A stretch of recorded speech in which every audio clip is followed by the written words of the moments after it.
ఆడు తల్లి అట్నా నేను వెంటనే బయలుదేరొస్తుండా. రే సత్తిరెడ్డి, అచ్చిరెడ్డి, ఒరే బుచ్చిరెడ్డి.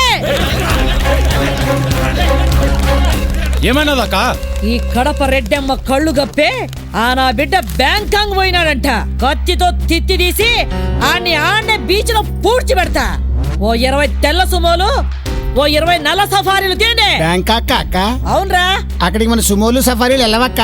ఏమి డీజిల్ లేదా? రోడ్లే లేవు. మరి ఆడట వెళ్ళాడు. విమానంలో ఉంటాడక్క, మనం కూడా అట్నే పోదాం. అయితే ఓ 50 విమానాలు వేసుకెళ్దాం. కడప కర్నూలు డిస్ట్రిక్ట్ అక్కడ పెట్టిన 50 విమానాలు రావక్క. ఏ బిల్డప్ లేకుండా పోతే మనం ఫ్యాక్టరీ ఎట్టా అవుతాం రా. కావాలంటే మనందరం విమానంలో ఆడికి పోయి సుమోలు బ్యాంకాక్ రోడ్ని అద్దెకి తీసుకుందాం అక్క. అట్టా అయితే పారి.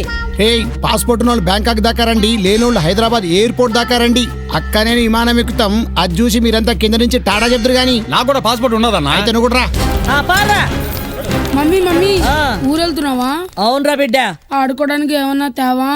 తెస్తాను రా కొడక. ఆడి తలకాయ ఎత్తుకొస్తాను, పంతాడుకుందువు గానే.